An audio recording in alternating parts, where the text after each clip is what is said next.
Hello and welcome to this presentation on digital storytelling. Without further ado, let's begin. So, what is digital storytelling? Well, it's essentially telling a story using a variety of media tools such as images, video, and music. These stories can be persuasive, narrative, informational, and much more. Really, the sky's the limit. Digital storytelling is fun and modern, and it's personal and engaging. What it's not, however, is it's not as difficult as it sounds. And I say that because many of us teachers grew up during a time when we did not have cell phones in our hands and Instagram and TikTok to look at every hour of the day. So the idea of learning a new program and using a method like this sounds a little difficult. However, you'd be surprised. There are some great programs that help you put digital storytelling stories together quite quickly and easily, and we're going to discuss some of those today. Digital storytelling is also not boring, and it's not a waste of time, and I'll explain why.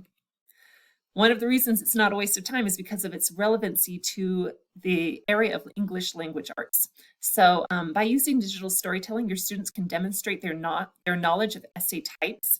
They improve their writing, speaking, organization, and presentation skills. And digital storytelling meets multiple content standards. I've listed two from the reading and speaking areas of Montana 8th grade content standards. And I think you'll find that if you look at your content standards for your state, you'll find that it also meets several of your content standards as well. So really, this is a great tool to have in your tool belt, and I hope that you will utilize it. Let's talk technology. Okay, back to growing up without cell phones. Luckily, for those of us who are tech challenged, we have many wonderful programs to use. Adobe Creative Express and Adobe Rush are two which are very easy.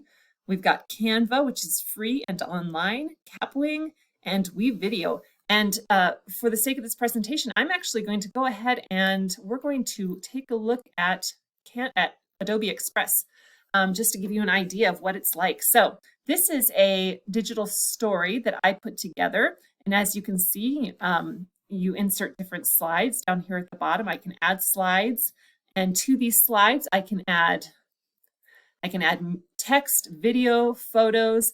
I can change the format of these slides over here, decide where to put my caption. I can add music, and Adobe Express is wonderful because they have free videos and free music and free images that you can include in your presentation. Now, you always want to make sure that you reference these at the end of your presentation because it's important to give credit where credit is due, and this is a disadvantage which we will discuss later. But in short, programs are out there and they are easy to use and they are wonderful. Okay, let's talk advantages of digital storytelling. So advantages include your students have multiple ways to express themselves. They have control over their projects. And so if they prefer certain types of music or certain images and they want to use those, they can express themselves that way. It is fantastic.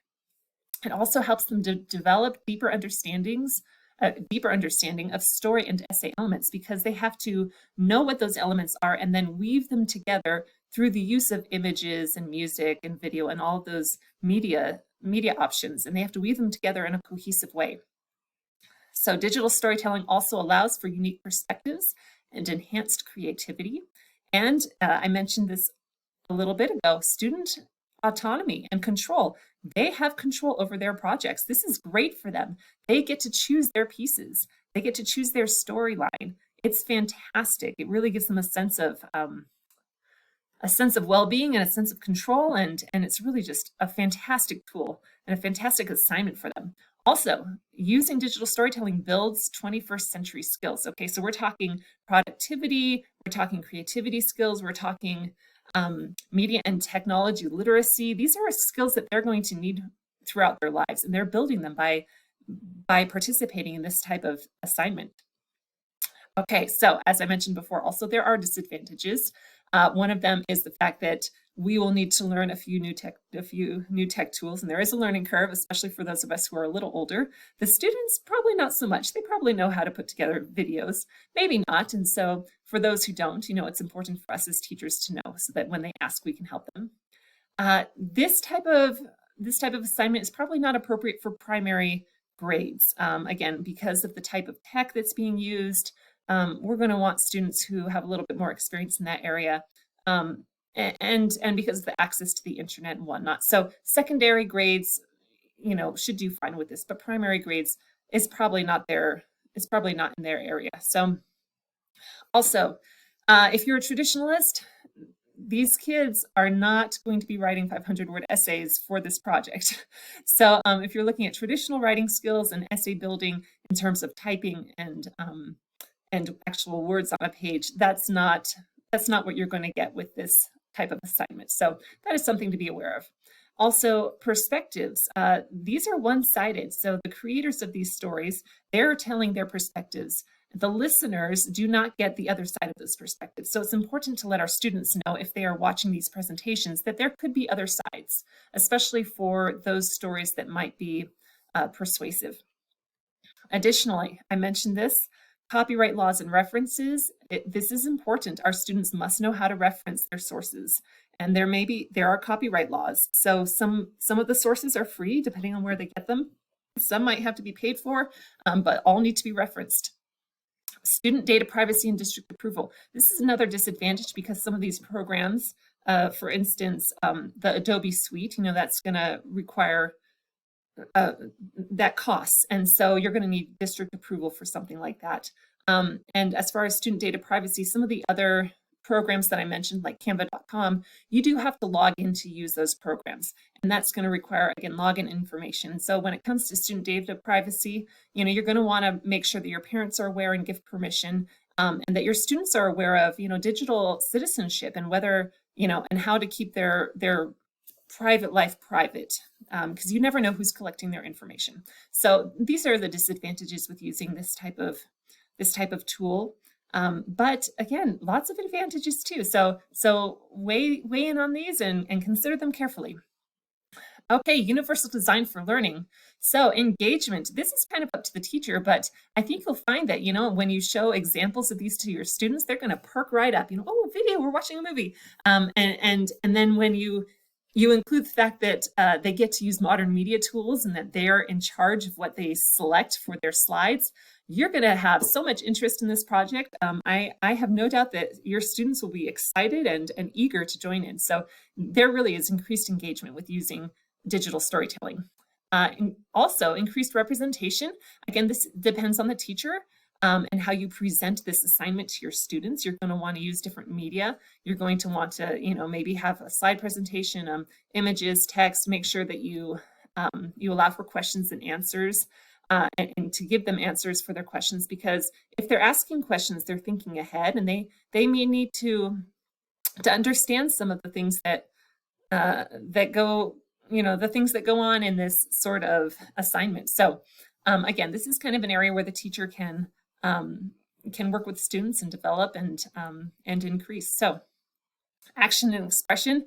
And as mentioned before, student autonomy. The students have control. They have unlimited action and expression here. So however they want to express themselves in their project, that's up to them. So really a great, wonderful action expression opportunity for them. Now, if you haven't heard of Liz Kolb, she created the Triple E framework, and this is essentially a way to measure a tool and how that is used and whether it's worth using, especially in a classroom setting. So she has three sections for her Triple E framework. The first is engagement, and then enhancement, and then extension. As far as digital storytelling, it sets clear goals and appropriate content, and it avoids games. So it really does fulfill this section of engagement. However, it is going to require some monitoring. It's easy for these kids to get distracted.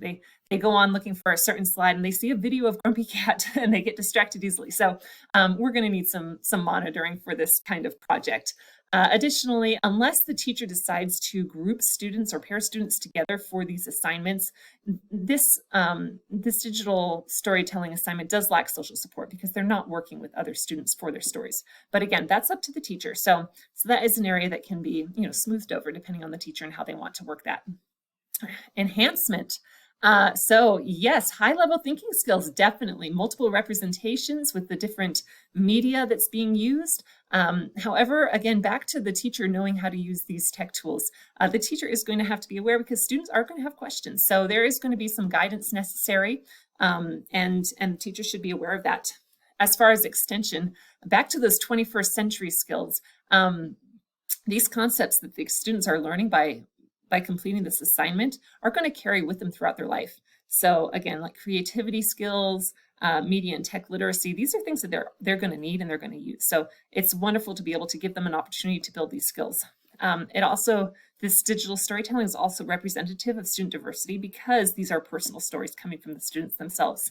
And accessibility, as long as they have access to a screen and the internet, they're good to go. If they can't get that at home, at the school, we have computer labs. Most schools have computer labs anyway. Public libraries have computers. Really, there's hardly a place in the United States at this point that does not have some kind of screen access and internet access. So I've listed some helpful resources here. We've got some great examples you can find on the University of Houston's site here on digital storytelling. Storycenter.org is another good one. We also have a great journal article from Bernard R. Robin about the power of digital storytelling to support teaching and learning. That's a fantastic article if you're wanting the more academic background and an academic article that describes this. And then Canva.com has some storyboards. If you don't know what those are essentially graphic organizers to help your students determine what goes on each slide. So you can make those very, very easily on Google Docs or on Microsoft Word, even Excel spreadsheets. If you don't want to make them yourself, Canva has some free ones that you can download. And then I've got just here, last but not least, a few sites where you can find royalty-free stock images and videos. So these are free and open for use, public use. The only thing is that, your students will have to reference anything that they choose from these sites. So that's what I've got on digital storytelling. I know it's a lot and I know it's different. It's storytelling with a twist, right? So it's taking all the elements that we're teaching our students in their English classes about essays and writing, and we're just allowing them to take those elements and demonstrate their knowledge of them in a different way using media. So I hope you enjoyed this presentation and good luck with your endeavors. Thank you so much.